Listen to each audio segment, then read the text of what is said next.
জানিয়ে দেব সর্বশেষ আপডেট বাংলা সংবাদ। শুরুতেই শিরোনাম। বাংলাদেশে নাশকতা চালাতে হাসিনাকে সহযোগিতা করছে ভারত, অভিযোগ রিজভী আহমেদের।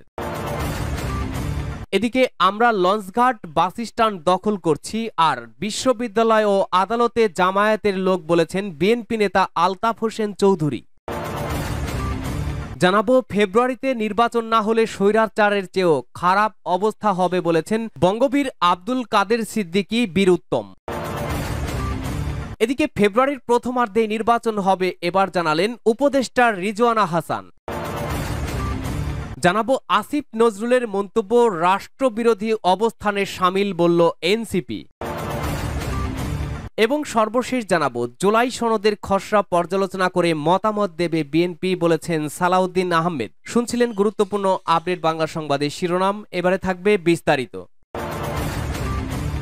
বাংলাদেশে নাশকতা চালাতে হাসিনাকে সহযোগিতা করছে ভারত, অভিযোগ রিজভী আহমেদের। বিএনপির সিনিয়র যুগ্ম মহাসচিব অ্যাডভোকেট রুহুল কবির রিজভী বলেছেন পার্শ্ববর্তী দেশ ভারত 1400 শিশু তরুণ কিশোরের হত্যাকারী রক্তপানকারী শেখ হাসিনাকে আশ্রয় দিয়েছে।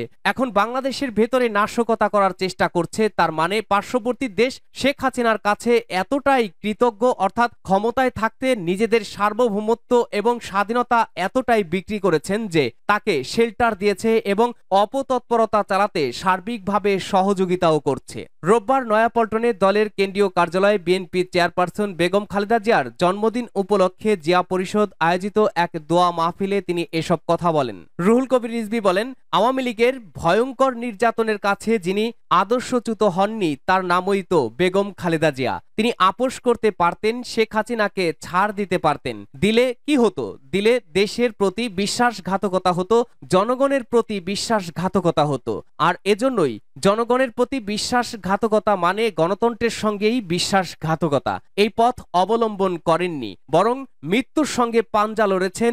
একবার না একাধিকবার নিপীড়নের শিকার হয়েও তিনি বিন্দু মাত্র ছাড় দেননি। রিজভী বলেন, বেগম খালেদা জিয়ার উপর এত নিপীড়ন অত্যাচার হয়েছে, তারপরেও কিন্তু কোনোদিন কারো সম্পর্কে যারা অত্যাচার করেছে তাদের ব্যাপারে একটাও কটু কথা বলেননি।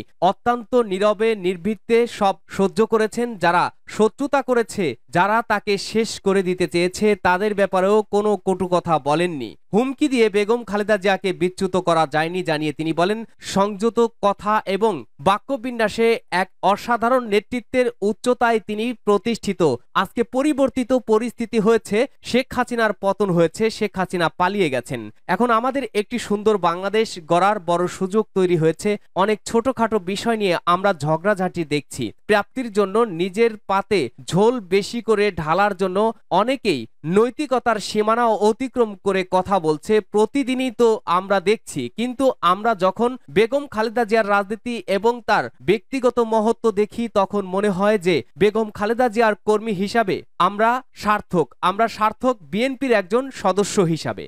আমরা লঞ্চঘাট বাসস্ট্যান্ড দখল করছি, আর বিশ্ববিদ্যালয়ে আদালতে জামায়াতের লোক বললেন বিএনপি নেতা আলতাফ হোসেন। সাবেক স্বরাষ্ট্রমন্ত্রী ও বিএনপির ভাইস চেয়ারম্যান আলতাফ হোসেন চৌধুরী বলেছেন, বিভিন্ন বিশ্ববিদ্যালয় ভাইস চ্যান্সেলর জামায়াতের লোক, বিভিন্ন আদালত ও উচ্চ আদালতের বিচারক যারা হচ্ছে তারা জামায়াতের লোক। আর আমরা কি করছি?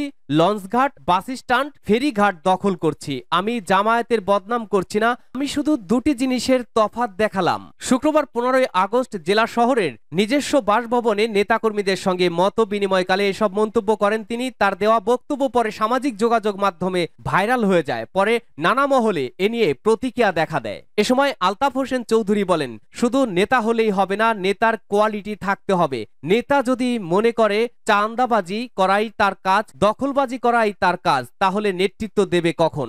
এর আগে গত মঙ্গলবার দুমকি উপজেলায় আয়োজিত এক মতবিনিময় সভায় তিনি বলেন, পটুয়াখালীতে এখন আর কোনো আওয়ামী লীগ নেই, চাঁদা দিয়ে সব বিএনপি হয়ে গেছে। 2024 সালের আগস্ট পরবর্তী সময়ে পটুয়াখালীতে যারা চাঁদাবাজি, দখলবাজি, লুটপাট করেছে তাদের নাম ঠিকানায় ছবি সহ আমাদের ও সব গোয়েন্দা সংস্থার কাছে আছে। সময় মতো হাটে হাড়ি ভেঙে দেব, কেউ পালানোর পথও পাবে না। স্থানীয় বিএনপির উদ্দেশ্যে আলতাফ হোসেন চৌধুরীর দেওয়া বক্তব্য সামাজিক যোগাযোগ মাধ্যমে ছড়িয়ে পড়লে নানা মহলে প্রতিক্রিয়া দেখা দেয়। জেলা ছাত্রদলের সাবেক সভাপতি গাজী আশরাফুর রহমান বলেন, লঞ্চঘাট বাস টার্মিনাল ইজারাদার মাধ্যমে পরিচালিত হচ্ছে। তিনি 11টার সময় দলের বিরুদ্ধে আত্মঘাতী বক্তব্য দিয়েছেন, এখনো তাই করছেন।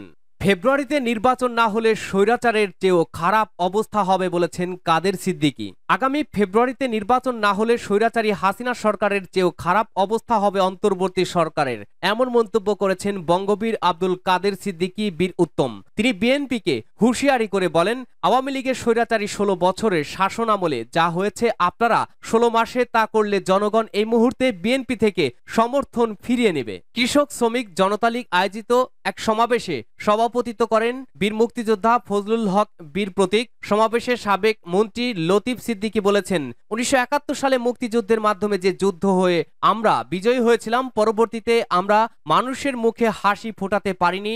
আবার এদেশে যুদ্ধ হবে, সেই যুদ্ধগুলা বারুদের নয়, সেই যুদ্ধ চেতনার। এই চেতনার যুদ্ধে আমাদের বিজয়ী হতে হবে। ফেব্রুয়ারির প্রথমার্ধে নির্বাচন হবে বললেন উপদেষ্টা রিজওয়ানা। নির্বাচন অনুষ্ঠানের সময় নিয়ে বিভিন্ন দলের নিজস্ব হিসাব নিকাশ ও রাজনীতি আছে উল্লেখ করে উপদেষ্টা সৈয়দ রিজওয়ানা হাসান বলেছেন, প্রধান উপদেষ্টার ঘোষণা অনুযায়ী ফেব্রুয়ারির প্রথমার্ধেই নির্বাচন হবে। রোববার সচিবালয়ে সাংবাদিকদের সঙ্গে আলাপকালে এক প্রশ্নের জবাবে উপদেষ্টা একথা বলেন। সৈয়দা রিজওয়ানা হাসান পরিবেশ, বন ও জলবায়ু পরিবর্তন মন্ত্রণালয় এবং পানি সম্পদ মন্ত্রণালয়ের উপদেষ্টার দায়িত্বে রয়েছেন। এনসিপির একজন নেতা বলেছেন, ফেব্রুয়ারিতে নির্বাচন হবে না, বিএনপি চাচ্ছে যথাসময় নির্বাচন পিছিয়ে যাবে কিনা, সরকারের পরিকল্পনা কি জানতে চাইলে উপদেষ্টা রিজওয়ানা হাসান বলেন, সরকারের পরিকল্পনা তো প্রধান উপদেষ্টা মহোদয় নিজেই পরিষ্কার করে বলেছেন। এরপর বিভিন্ন রাজনৈতিক দলের তাদের নিজস্ব হিসাব নিকাশ আছে, নিজস্ব রাজনীতি আছে, এটার সঙ্গে তো সরকারের অবস্থান বদলের কোনো সম্পর্ক নেই। সরকার বলেছে ফেব্রুয়ারিতে নির্বাচন হবে এবং সেই মোতাবেক নির্বাচন কমিশনকে প্রস্তুতি নিতেও বলেছে। এটাই হচ্ছে সরকারের অবস্থান, ফেব্রুয়ারির প্রথমার্ধেই নির্বাচন হবে।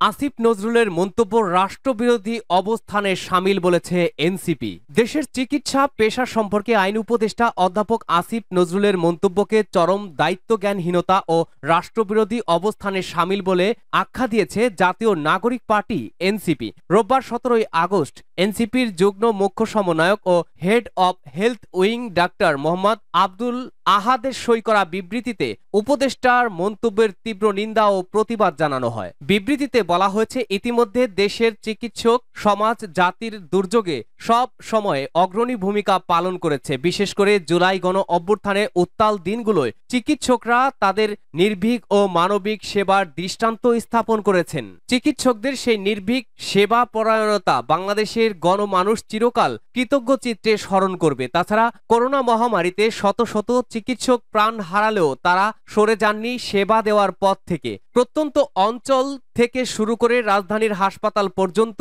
চিকিৎসকরা দিনরাত নিরলস পরিশ্রম করে চলেছেন। এমন অবস্থায় অন্তর্বর্তী সরকারের একজন উপদেষ্টার কাছ থেকে চিকিৎসক সমাজের মর্যাদা ক্ষুণ্ণকারী মন্তব্য জাতির জন্য গভীর হতাশা ও উদ্বেগজনক। জুলাই সনদের খসড়া পর্যালোচনা করে মতামত দেবে বিএনপি, বলল সালাউদ্দিন আহমেদ। জুলাই সনদের চূড়ান্ত খসড়ায় কিছু বিষয়ে অসামঞ্জস্যতা রয়েছে, পাশাপাশি কিছু বিষয় সঠিকভাবে উপস্থাপিত হয়নি বলে মন্তব্য করেছেন বিএনপির স্থায়ী কমিটির সদস্য সালাউদ্দিন আহমেদ। গতকাল রোববার গণমাধ্যমকে তিনি একথা জানান। সালাউদ্দিন আহমেদ বলেন, গত শনিবার খসড়া হাতে পেয়েছি। জুলাই সনদের চূড়ান্ত খসড়া পর্যালোচনা করে আগামী 20 আগস্টের মধ্যে মতামত জানাবে বিএনপি। তিনি আরো বলেন, আপাতত দেখে মনে হয়েছে কিছু বিষয়ে অসামঞ্জস্যতা রয়েছে, কিছু বিষয়ে সঠিকভাবে উপস্থাপিত হয়নি। এদিকে বিএনপির 20 আগস্টের মধ্যে জুলাই সনদের খসড়ার মতামত দেওয়ার বিষয়টি নিশ্চিত করেছেন বিএনপির মিডিয়া সেলের সদস্য সাইরুল কবির খানও। জানা যায়, জুলাই সনদের খসড়া রাজনৈতিক দলগুলোর কাছে পাঠিয়েছে জাতীয় ঐক্যমত্য কমিশন। সনদের বিষয়ে মতামত চাওয়া হয়েছে। গত শনিবার রাজনৈতিক দলগুলোর কাছে এটি পাঠানো হয়। সনদের পটভূমিতে পিলখানা হত্যাকাণ্ড, শাপলা চত্বর হত্যাকাণ্ড এবং 2018 সালের কোটা আন্দোলনের কথা উল্লেখ করা হয়েছে। জুলাই সনদের চূড়ান্ত খসড়ায় প্রস্তাবে বলা হয়েছে, এই সনদের কোনো বিধান, প্রস্তাব ও সুপারিশ সাংবিধানিক ও আইনগতভাবে বলবৎ হিসেবে গণ্য হইবে বিধায় এর বৈধতা, প্রয়োজনীয়তা এবং জারির কর্তৃত্ব সম্পর্কে কোনো আদালতে প্রশ্ন তোলা যাবে না।